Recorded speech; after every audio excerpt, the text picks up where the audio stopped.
الرحمن الرحيم الحمد لله رب العالمين والصلاة والسلام على مبعث رحمة العالمين العبد المؤيد ورسول مسدد المصطفى الأمجد حبيب الله رب العالمين أبا القاسم محمد وآل محمد اللهم صل على محمد وآل محمد. bavandimwe bayisilamu namwe bayisilamukazi, assalamu alaikum wa rahmatullahi wa barakatuh. Bavandimwe, twinjiye mu kwezi gutagatifu, ukwezi kwa Ramadhan. Ni ukwezi umwemeramana yinjira muri uko kwezi afite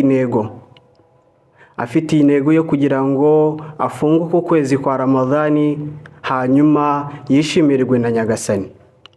Ndetse bavandimwe, mbagiriye inama ndetse nasize na nafsi yanjye nuko uko kwezi amasaha yayo, iminota yayo, umunsi wayo ndetse n'amajoro ari muri uko kwezi gutagatifu kwa Ramadhan, nuko uyu mwanya tugomba kuwukoresha neza. Iyo umuhanga ashaka gukoresha umwanya we neza, nuko yinjira muri wa mwanya afite intego, azi icyo agiye gukora. Allah subhanahu wa ta'ala atubwira mu ntego umuntu akwiriye kwinjirana muri uko kwezi kwa Ramadhan, aho agira mu gitabo cye gitagatifu, bada a'udhu billahi minash shaitani rajim, bismillahir rahmanir rahim, ya ayyuhalladhina amanu. Allah aravuga ati yemwe abemeye. Allah ntago avuga ati yemwe bantu, ahubwo aravuga ati yemwe abemeye. Nuko abize mantiki babyize,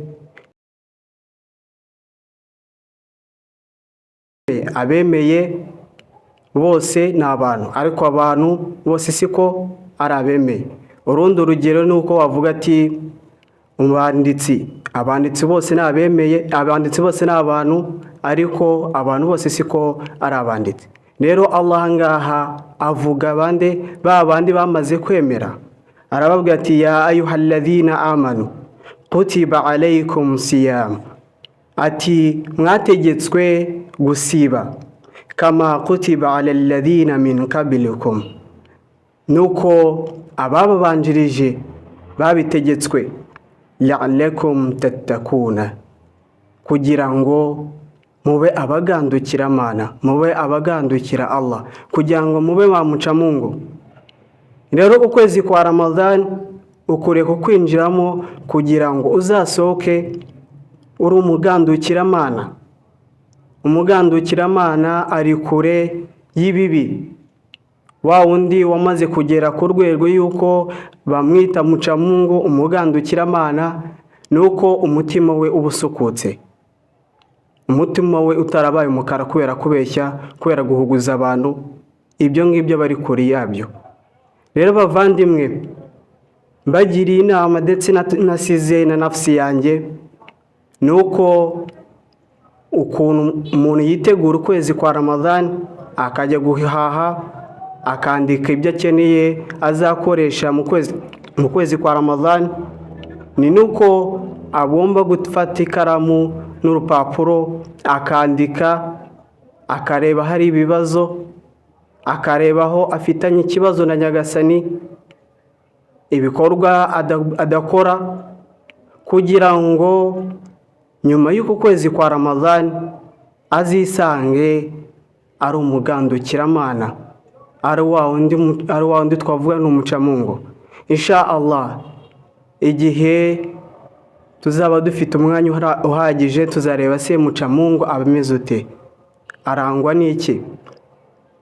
Ariko bavandimwe, mu gihe ugufungwa kwawe, amasengesho yawe ukora mu kwezi kwa Ramadhan bitakugeza kuba uwitwa umuca Mungu cyangwa umugandukira Mana, iswala yawe ikaba itagufasha kugira ngo umutima wagiye ukagira uburwayi bwo kubeshya, uburwayi bugiye butandukanye bwo guhuguza abantu, ujye umenye ko iswala ya nta kintu ikumariye.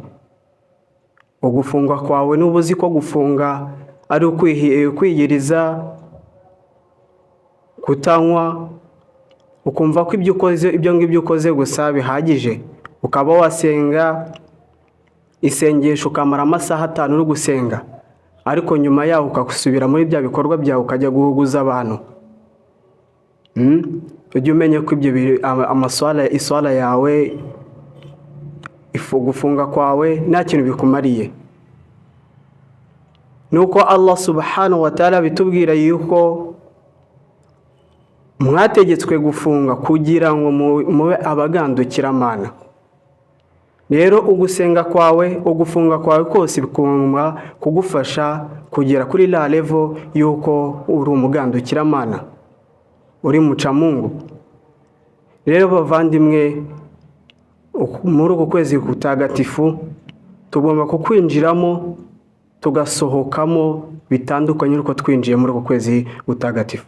Wa ilahuna, wassalamu alaikum wa rahmatullahi wa barakatuh.